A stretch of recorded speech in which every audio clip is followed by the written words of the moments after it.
Next మనం లబ్ధిదారులు చెక్కులు వచ్చే లోపల దాదాపు ఇప్పటికీ ఇంకా 300 చెక్కులు నిన్న భూపాల్ తీసుకున్నట్టు 300 చెక్కులు ఇంకా ప్రాసెస్ లో జరుగుతూ ఉన్నవి. వాటి వచ్చే లోపల ఖచ్చితంగా ఒక దానికి అంటే హెల్ప్ లైన్ అని లేకుండా ప్రతిదీ ఆఫీస్ సంబంధించిన పార్టీకి సంబంధించిన ఏదైనా కానీ లబ్ధిదారులకు సంబంధించిన ఏదైనా కానీ సమస్య చెప్పుకోవడానికి ఒకరు ఖచ్చితంగా ఒక 2 నంబర్లు పెట్టేసి నీ టైం అనేది ఖచ్చితంగా నెక్స్ట్ నుంచి మనం అది ప్రయత్నం నెక్స్ట్ మంత్ నుంచి అది ఖచ్చితంగా ఒకటి నుంచి ఆ ప్లాన్ చేద్దాం. ఆ ప్లాన్ చేసి అది ప్లాన్ చేస్తాం. Okay, thank you.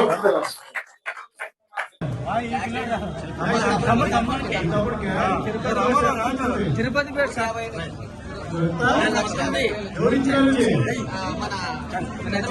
Chandrababu Naidu Meenakshi Chandrababu Naidu ఇచ్చారని చెప్పాలి.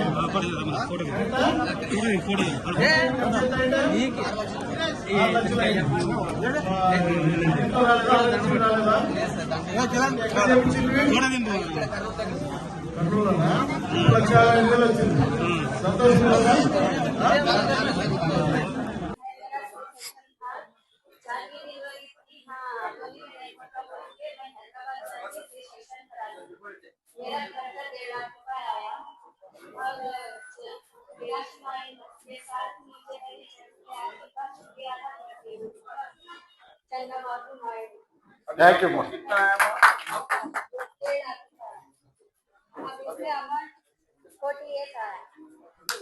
48,000. हाँ, thank you, thank you, ma'am. आपको कैसा लगा?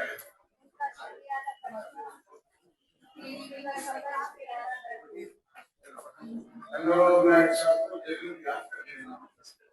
बहुत बहुत థ్యాంక్ యూ. నీకు ఎందుకోసం నమ్మొచ్చిందని చెప్పండి. నాకు హెల్త్ ఇష్యూ వల్ల నేను సిజెక్షన్ చేసుకోవాలని ప్రెగ్నెంట్ గా ఉన్నప్పుడు చెప్పారు డాక్టర్స్. నేను భయపడి ఏం కాదు అన్నాను కాబట్టి సిజెక్షన్ చేసుకున్నాను. నాకు అప్పుడు డబ్బులు రాలేదు. డబ్బులు రాకపోవడంతో ఆయన మా నాన్న డబ్బులు పెట్టి చేయించారు. నాకు అప్పుడు ఖర్చు మా నాన్న 50,000 లక్షల వరకు పెట్టి చేయించారు. ఇప్పుడు మీనాక్షి నాయుడు గారు మన సీఎం మీనాక్షి నాయుడు గారితో నేను అమౌంట్ 20,000 వరకు తీసుకున్నాను. అమ్మా థ్యాంక్ యూ తల్లి. అమ్మ గ్రామ పేరు చెప్పండి. మీ ఊరు జీవీనా. ఒక సూచన, మన పార్టీ ఆఫీసులో హెల్ప్ లైన్ డెస్క్ కింద ఒకరిని మనం ఇక్కడ నియమిస్తే మన పార్టీ పనిచేసే వేళల్లో మనము మీడియా ముఖంగా మీరు ఇక్కడ సెట్ చేసి ఒక మనిషిని అపాయింట్ చేసి అలాగే ఇలా టైం నుంచి ఈ టైం వరకు సీఎం రిలీఫ్ ఫండ్ చెక్లు ఎవరైనా మెడికల్ ఎక్స్పెన్సెస్ చేసుకున్న వాళ్ళు డైరెక్ట్ గా మన పార్టీ ఆఫీసు దానికి సంబంధించిన ఫోన్ నంబర్లు మనము మీడియాకి రిలీజ్ చేసి కూడా ఇప్పుడు ఎవరైతే మన ఇప్పుడు పెద్ద ఆయన చెప్పినట్లు 3 నెలలు 1,60,000 ఖర్చు పెట్టుకొని టైం అయిపోయిందని మిస్ అయినారు, అటువంటి వాళ్ళు కూడా ఏ మాత్రం మిస్ కాకోకుండా ఉండే అవకాశం ఉంటుంది. కాబట్టి మీరు దాన్ని ప్లాన్ చేసి పార్టీ ఆఫీస్ లో దానికి ఒక మంచి ఒక ప్రణాళిక సెట్ చేసి అలాగే ఈ టైం నుంచి ఈ టైం వరకు ఈ టైం నుంచి ఈ టైం వరకు పార్టీ ఆఫీస్ లో అందుబాటులో ఉంటారని మీ నోటెంట మీడియాకి ఇచ్చి వాళ్ళ ఒక ఫోన్ నంబర్లు ఇస్తే కూడా ఆదో నియోజకవర్గ ప్రజలకి ఉపయోగపడుతుందని నా యొక్క సూచన. ఇక్కడికి వచ్చేసిన లబ్ధిదారులకు మరియు తెలుగుదేశం పార్టీ నాయకులు కార్యకర్తలకు ప్రింట్ అండ్ ఎలక్ట్రానిక్ మీడియా సోదరులకు ధన్యవాదాలు. సరే, ఇప్పటి వరకు మా వాడు అన్ని చెప్పాడు. ఒక 2 విషయాలు, పార్టీ అధిష్టానం నిర్ణయం మేరకు రాబోయే కాలంలో లబ్ధిదారులు ఎవరైనా కానీ ఏ టైం అయినా కానీ మార్నింగ్ అయితే బ్రేక్ఫాస్ట్, కొద్దిగా లేట్ అయితే లంచ్ ఏర్పాటు చేసి పంపించడం ఖచ్చితంగా జరుగుతుంది అని చెప్పేసి ఇక్కడ ఉన్న వాళ్ళందరూ సంవత్సరం. మరి ముఖ్యంగా లబ్ధిదారులు ఎవరైతే ఉన్నారో వాళ్ళందరికీ ఒకటే ఒకటి విజ్ఞప్తి, దయచేసి మా ముఖ్యమంత్రి గారు కానీ మరియు మా యువ నాయకుడు నారా లోకేష్ బాబు గారు కానీ మరియు మా పెద్ద ఆయన గౌరవ మీనాక్షి అన్న గారు కానీ ఒకటే సందేశం ఇస్తున్నారు. దయచేసి వచ్చిన వాళ్ళు ఈ పూలదండలు మరియు ఈ శాల్వాలు కానీ తీసుకుని వచ్చి ఖర్చు పెడుతున్నారు. దాన్ని అవాయిడ్ చేయండి. ఎంత అవాయిడ్ చేస్తే వాళ్ళకి అంత ఖర్చు తగ్గించినట్టు ఉంటుంది. ఎందుకంటే 100 రూపాయలు వాళ్ళకి ఖర్చు అయితే మనం 100కు 100 ఇవ్వలేకపోతున్నాం. దాంట్లో 50%, 60% ఇస్తున్నాం. వాళ్ళకి అది బరువు పెట్టద్దండి. చెప్పండి, మీరేం చెప్తున్నాం. మేము దాదాపు 4-5 మీడియా సమావేశంలో చెప్పాము కానీ ఆ దృష్టికి ఇప్పుడు కానీ చెప్తా ఉన్నాం. సో ఆఫీస్ ఇన్ఛార్జ్ వీరేష్ కానీ లేకపోతే దినేష్ కానీ చెప్తా ఉన్నాం. మీరు ఫోన్ చేసినప్పుడే చెప్పండి. ఎవరు ఖచ్చితంగా ఎటువంటిది తీసుకొని వస్తే మీకు చెప్పి ఇవ్వబడదని చెప్పేయండి. ప్లెయిన్ గా రావాలి. వచ్చి ఇక్కడికి వచ్చి ఏ టైం మనం టైం పెడతామో పెద్ద చెప్పే టైము ఆ టైంకి వచ్చి వాళ్ళు తీసుకొని ఇక్కడ టిఫిన్ టైం అయితే ఇక్కడే టిఫిన్ ఉంటుందని చెప్పి టిఫిన్ చేసుకోవాలి. భోజనం టైం అంటే భోజనం అని చెప్పాలి. దయచేసి మీరు అది తీసుకోవద్దండి. నాయకులకు కార్యకర్తలకు అని చెప్తాను. మీరు ప్రతి ఒక్కరు చెప్పండి. మీరు ఆ సేవల వాళ్ళకి మనం ఖర్చు పెట్టించట్లేదు కదా. 100 రూపాయలు 200 సేవలు 100 రూపాయలు దండం 2-3 ఖర్చు పెట్టిస్తే ఏ ప్రయోజనం ఉంటుంది? పార్టీ కానీ పెద్ద ఆయన కానీ మనం చెప్తా ఉండేది వాళ్ళు ఇబ్బందుల్లో వచ్చినప్పుడు వాళ్ళని సంతోషం పెట్టి వాళ్ళ కడుపు నిండా టిఫిన్ అన్నమో పెట్టి పంపించమని చెప్పేసి ఇప్పుడు భూపాల్ నిన్న విజయవాడ పెట్టి అదే చెప్పారు. మన ఉద్దేశం కానీ అదే కాబట్టి పెద్ద ఆయన ఉద్దేశం అదే కాబట్టి దయచేసి మీడియా ముఖంగా కానీ మన నాయకులుగా చెప్తున్నాం. ప్రతి ఒక్కరు ఎవరైనా కానీ ఆదో నియోజకవర్గానికి సంబంధించిన ఇది మీనాక్షి గారికి మాటగా చెప్తున్నాం. ఆదో నియోజకవర్గం సంబంధించిన ఎవరైనా కానీ ఆరోగ్యశ్రీలో వర్తించిన వాళ్ళు ప్రైవేట్ హాస్పిటల్లో చేయించుకుంటే వాళ్ళు మాత్రం ఖచ్చితంగా బిల్లులు 3 నెలల లోపు ఉంటే అక్కడున్న మేము అందుబాటులో పొరపాటు ఏ టైంలో లేకపోవచ్చు. మేము కానీ అన్నయ్య కానీ మా కొడుకులు కానీ అందుబాటులో లేకపోవచ్చు. మా నాయకులు కార్యకర్తలు ఆ వీధుల్లో గ్రామాల్లో కానీ ఆ వార్డులో కానీ ఉంటారు. వాళ్ళని పిలుచుకొని వచ్చి వాళ్ళ సమక్షంలో మీరు ఇక్కడ వచ్చి ఆఫీసులో ఇస్తే పని తొందరగా అవుతుంది. ఎందుకంటే వాళ్ళు లేకపోతే మేము ఎప్పుడు ఉంటామో ఏమని మీకు తెలీదు. ఏ టైంలో ఉంటామని తెలియదు. ఏదో పెళ్ళిళ్ళలో పూట మంచి చెడ్డ పోతా ఉంటాం. గ్రామాల్లో సమస్యల మీద వార్డులో సమస్యల మీద పోతా ఉంటాం కాబట్టి లేదా మా సొంత పనుల మీద పోతా ఉంటాం కాబట్టి మా నాయకులు పిలుచుకుంటే మా నాయకులు అందుబాటులో ఉంటారు. ఆ వార్డులో కానీ ఆ గ్రామంలో కానీ వాళ్ళు ఫోన్లు చేస్తే వాళ్ళు పిలుచుకొని వస్తే వాళ్ళు మాకు ఫోన్లు చేస్తారు. ఏ టైంలో ఉంటారు పెద్ద ఆయన కానీ నేను కానీ మా భూపాల్ కానీ లేదా ఇక్కడ ఆఫీసులో వీరేసి వాళ్ళు కానీ ఎప్పుడు ఉంటారని తెలుసు తప్పని తీసుకోలేదు. ఎందుకంటే ఈ విషయం పర్టికులర్ గా చెప్తున్నాం. చాలా మంది పునరుద్ధులు చెరిగిపోయినారు. మీరు వచ్చినామన్నా బిల్లు తెచ్చినాము. ఎందుకంటే మొన్న 1,60,000 ఖర్చు పెట్టుకున్నారు. 3 అర్థులు ఎదురు తిరిగిపోయినారు. వాళ్ళు బిల్లు తీసుకొచ్చారు. డేట్ అయిపోయింది. వీరేసి అన్ని చెక్ చేసి డేట్ అయిపోయింది. ఇది 3 నెలల లోపల తీసుకురావాలని చెప్పి పంపించేసి 3 నెలల లోపల తీసుకురావాలంటే వాళ్ళు ఇట్లా చేరిపోయినారు. వాళ్ళు తప్పేం లేదు. మనం ఏదో టైంలో అందుబాటులో ఉంటుంది. అందుకే మా నాయకులు కార్యకర్తలు కలిసి తీసుకోండి అని చెప్పేసి మీకు అందరికీ తెలియజేస్తూ ఈ రోజు ఈ ప్రోగ్రాం ఇంత దిగ్విజయంగా జరిపినందుకు ప్రతి ఒక్కరికి కార్యకర్తలు నాయకులకు మీడియా సోదరులందరికీ ప్రత్యేక నమస్కారాలు తెలియజేసుకుంటూ చెక్కులు తీసుకున్న వాళ్ళందరూ పోయి మీరు అకౌంట్ మరి సోమవారం అకౌంట్ వేసుకుంటే మీకు క్యాష్ అయిపోతుంది. అందరికి నమస్కారం. Thank you. నమస్కారం. అందరూ నమస్కారం. అందరూ నమస్కారం. వర్గంలో గౌరవనీయులు మీనాక్షి నాయుడు గారి ఆధ్వర్యంలో ఉమాపతి నాయుడు పర్యవేక్షణలో ఆదో నియోజకవర్గంలో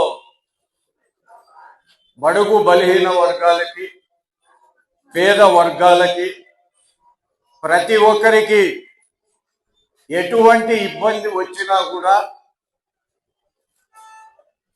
వాళ్ళ ఆధ్వర్యంలో ప్రతి పేదవానికి కష్టం తీర్చేదానికి 2 కొంకా బ్రదర్స్ ముందుగా ఉన్నారు.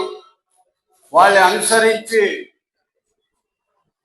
ఉన్న తెలుగుదేశం పార్టీ నాయకులు కార్యకర్తలు కూడా వాళ్ళకి చేదోడు వాదోడుగా ఉంటూ ప్రతి ఒక్క పేద గవర్నమెంట్ నుంచి వచ్చే ప్రతి ఒక్క స్కీమ్ ని కానీ ప్రతి ఒక్క లబ్ధిని కానీ వారి కింద పనిచేస్తున్న తెలుగుదేశం పార్టీ నాయకులు కార్యకర్తలు ప్రజలకి అందజేస్తా ఉన్నారు. అందులో భాగంగానే ప్రతి నెల సీఎం రిలీఫ్ ఫండ్ అనేది మధ్యతరగతి వాళ్ళకి పేదవాళ్ళకి అందరికి కూడా ప్రభుత్వం నుంచి ఉపయోగపడే ఒక మహత్తరమైన పథకం. ఈ పథకాన్ని కూటమి ప్రభుత్వం వచ్చిన తర్వాత గౌరవనీయులు మన ముఖ్యమంత్రి గారు ఇమీడియట్ గా ఈ సీఎం రిలీఫ్ ఫండ్ అనే దాన్ని స్టార్ట్ చేయడం జరిగింది. అందులో భాగంగా మన ప్రభుత్వం వచ్చినప్పటి నుంచి మన ఆదోని నియోజకవర్గానికి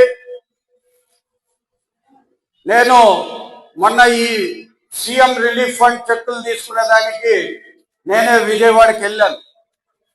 అక్కడ జరిగిన ఒక ఇన్సిడెంట్ ఇక్కడ ఉన్న తెలుగుదేశం పార్టీ కార్యకర్తలకి, నాయకులకి, అలాగే ఆదోని ప్రజానీకానికి చెప్పవలసిన ధర్మం నా మీద ఉన్నది కాబట్టి నేను ఈ సందర్భంగా మా నాయకులకి నేను తెలియజేస్తున్నా.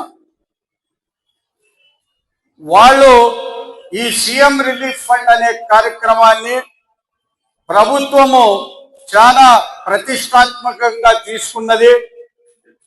ఎవరైతే లబ్ధిదారులు ఉన్నారో వాళ్ళ దగ్గర మనము సన్మానాలు ఇవన్నీ కాకోకున్నట్ల వాళ్ళు ఆల్రెడీ వాళ్ళు ఖర్చు చేసుకొని వచ్చింటారు కాబట్టి నాయకులకు ఉంటది సన్మానాలు చేయాలని, అందులో తప్పులేదు. కానీ పైన చెప్పిన మాట ఏమంటే ఖర్చు పెట్టిన వాళ్ళకి ఇంకొక ఖర్చు కాకోకున్నట్ల, అలాగే ఎవరైతే లబ్ధిదారులు ఉన్నారో వాళ్ళని చాలా గౌరవంగా వాళ్ళని పలకరించి వాళ్ళ ఆత్మీయతను మనం పంచుకొని వాళ్ళకున్న సమస్యలు తెలుసుకొని ప్రభుత్వము ఎవరికెవరికైతే సహాయ సహకారాలు చేస్తుందో ఇంకా ఏ సమస్య వచ్చినా కూడా ప్రభుత్వం పరిష్కారం చేసేదానికి ముందుంటుందని ప్రతి ఒక్క లబ్ధిదారునికి తెలియజేయండి. అలాగే ఈ రోజు నేను నిన్న రాత్రి రావడం జరిగింది. ఒకవేళ మొన్ననే వచ్చింటే నేను మా చిన్నాయనకి చెప్తుంటే నెక్స్ట్ నుంచి ఇక్కడ సీఎం రిలీఫ్ ఫండ్ ఏది జరిగినా మనము వాళ్ళకి భోజనాలు పెట్టి వాళ్ళకి ఇవ్వాల్సిందిగా పైన నుంచి ఆదేశాలు ఉన్నాయి. భోజనాలు పెట్టే దాంట్లో మీనాక్షి నాయుడికి, ఉమాపతి నాయుడికి మించిన వాళ్ళు అయితే ఆదోని నియోజకవర్గంలో లేరు. వాళ్ళకు కూడా అదే చెప్పినాము. ఖచ్చితంగా భోజనాలు నెక్స్ట్ సీఎం రిలీఫ్ ఫండ్ ఇక్కడ కార్యక్రమం జరిగిన 10 మంది ఉన్నాయి, ఎంతమంది అన్నా ఉన్నాయి, వాళ్ళకి గౌరవంగా వాళ్ళకి మర్యాద ఇచ్చి వాళ్ళకి అంతా చేసి పంపించాల్సిందిగా పై నుంచి ఆదేశాలు ఉన్నాయి. ఆ ఆదేశాలు ఖచ్చితంగా పాటించాల్సిందిగా మనకి వాళ్ళు చెప్పడం జరిగింది. అలాగే వాళ్ళు ఇంకొక మాట చెప్పారు, గౌరవనీయులు పెద్దలు మీనాక్షి నాయుడు గారి మీద ఉన్న అభిమానంతో హైయెస్ట్ చెక్కులు ఇస్తున్నది మీనాక్షి నాయుడు గారు పంపించిన దానికి. ఇది వాళ్ళు గంటాపరంగా అక్కడ చెప్పడం జరిగింది. అక్కడ చెక్కులు తీసుకున్నప్పుడు మనసు ఎంతో ఆనందమైంది. ఎందుకంటే అంత పెద్ద ఆఫీసర్లు హైయెస్ట్ మీనాక్షి నాయుడు గారి పంపించిన చెక్కులు ఇమ్మీడియట్ గా, ఎందుకంటే జెన్యూనిటీ ఉంటదనేది అక్కడ వాళ్ళకి మీనాక్షి నాయుడు పంపించినాడంటే జెన్యూనిటీ ఉంటదని అక్కడ ఒక ప్రగాఢమైన నమ్మకం ఉంది. కాబట్టి దాదాపుగా 119 చెక్కులు ఇప్పుడు ఇవ్వడం జరిగింది. అమౌంట్ పరంగా 56 లక్షల రూపాయలు ఒకేసారి 119 చెక్కులకి ఇవ్వడం జరిగింది. ఇది మనము ఆదోని నియోజకవర్గ ఇన్ఛార్జ్ అయినటువంటి మీనాక్షి నాయుడు గారి టీము, మరి ఉమాపతి నాయుడు గారి పర్యవేక్షణలో ప్రతి ఒక్క కార్యకర్త, నాయకులు పటిష్టంగా పనిచేయడం బట్టి ఎవరికైతే లబ్ధి ఉన్నారో వాళ్ళు ఇమీడియట్ గా తీసుకొని వచ్చి పెద్ద ఆయన దృష్టికి, చిన్న ఆయన దృష్టికి, ఇద్దరి దృష్టికి తీసుకెళ్తున్నారు. కాబట్టి ఈ కార్యక్రమం ఇంత దిగ్విజయంగా సక్సెస్ అవ్వడం జరుగుతోంది. అలాగే మేము మొన్న పోయేటప్పుడు మరీ ఒక 96 చెక్కులు తీసుకొని పోయినాం, అవి కూడా వస్తాయి. అలా ప్రతి నెలలో ఆదోని నియోజకవర్గానికి 2 సార్లు సీఎం రిలీఫ్ ఫండ్ వచ్చేదానికి అవకాశం ఉన్నాయి. ఆదోని నియోజకవర్గ ప్రజలందరూ కూడా మీరు ఆపరేషన్ చేసుకున్నవి కానీ మీ సొంత ఖర్చులతో మీరు హాస్పిటల్లో ఖర్చు పెట్టిన ఏది ఉన్నా కూడా మా పార్టీ ఆఫీస్ దృష్టికి, మా తెలుగుదేశం పార్టీ నాయకులు వాళ్ళ దృష్టికి తీసుకెళ్తే మా వంతు బాధ్యతగా సీఎం రిలీఫ్ ఫండ్ ను అత్యధికంగా ఆదోని నియోజకవర్గానికి తీసుకొచ్చే బాధ్యతలు మేము తీసుకుంటామని ఆదోని నియోజకవర్గ ప్రజలకి తెలియజేస్తూ, దాదాపుగా మన ప్రభుత్వం వచ్చినప్పటి నుంచే ఇప్పటి వరకు సీఎం రిలీఫ్ ఫండ్ కింద వచ్చిన సంఖ్య, దయచేసి పత్రికా విలేకరులు నోట్ చేసుకోండి, 2,86,92,000 రూపాయలు సీఎం రిలీఫ్ ఫండ్ ఇప్పటి వరకు మన ఆదోని నియోజకవర్గానికి వచ్చింది.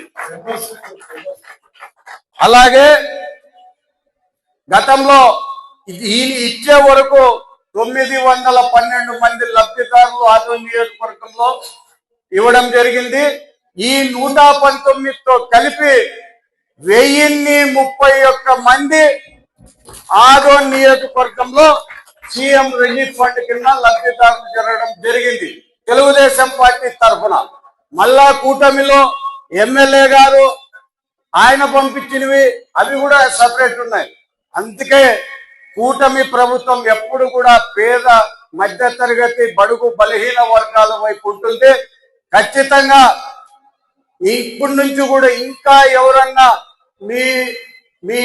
మీ ప్రజలు ఎవరన్నా కూడా ఈ మీడియా సాక్షిగా మీరు తెలియజేయడం ఏమంటే, ఎవరైతే వాళ్ళ సొంత ఖర్చులతో వైద్య ఖర్చులు చేసుకున్న వాళ్ళు మా పార్టీ ఆఫీస్ దృష్టికి తీసుకువస్తే ఖచ్చితంగా మీకు సహాయ సహకారాలు అందిస్తామని నాకు ఈ అవకాశాన్ని ఇచ్చిన పెద్దలందరికీ కూడా పేరు పేరున హృదయపూర్వక ధన్యవాదాలు తెలుపుకుంటూ సెలవు తీసుకుంటాను.